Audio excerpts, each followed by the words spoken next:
আমাদের মা, গণতন্ত্রের মা, ওনাকে আমাদের আরও প্রয়োজন, আমাদের লাগবে ওনাকে।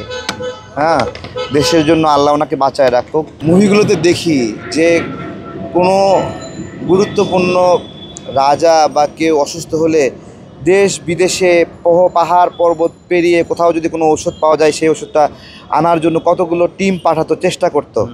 অবশ্যই ওনার জীবন দেশের 8-10 জন মানুষের জীবনের মতো না, যার জীবনের উপরে লক্ষ লক্ষ নেতাকর্মী, দেশের মানুষের ভাগ্য কিছুটা নির্ভর করে। তো সেই ক্ষেত্রে যদি এরকম সম্ভাবনা থাকে যে কোথাও কোনো একটা হাসপাতালে নিলে ওনার অবস্থাটা একটু ভালো হবে, তাহলে তো সেই চেষ্টা করা উচিত। হ্যাঁ, যে রাজনীতিবিদরা বিদেশে যেতে পারবেন না, এই ধরনের একটা বিভিন্ন ধরনের তকমা আছে বা এরকম ট্যাগিং আছে। তো সবার জীবন এক গুরুত্বপূর্ণ না। হ্যাঁ, আমার জীবন ওনার জীবন এক গুরুত্বপূর্ণ না। আমি মারা গেলে কিছু হবে না, কিন্তু ওনার উপরে দেখেন কত মানুষ দুশ্চিন্তায় পড়ে গেছে। এবং উনি 5 তারিখের পরে কত সুন্দর করে বললেন যে সবাই শান্ত থাকেন, প্রতিশোধ নেওয়া যাবে না।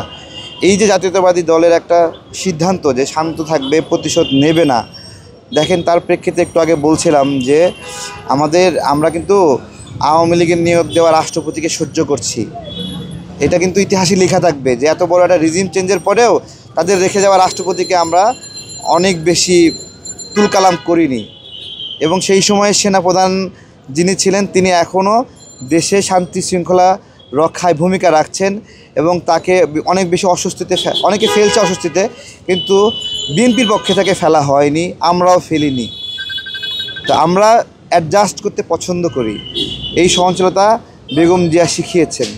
আমরা চাই উনি আরও বাঁচুক আমাদের মাঝে, আবার রাস্তায় হাঁটবে, হুইল চেয়ার ছাড়া হাঁটবে, সবার মাঝে আবার হাত নাড়বে, গ্লাসের ফাঁক দিয়ে, গাড়ির ফাঁক দিয়ে মুখটা বের করবেন, লক্ষ লক্ষ মানুষ সে উদ্দেশ্যে হাত নাড়বেন। এই সিচুয়েশন আমরা আবার দেখতে চাই।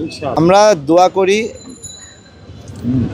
আমাদের মা, গণতন্ত্রের মা, ওনাকে আমাদের আরও প্রয়োজন, আমাদের লাগবে ওনাকে।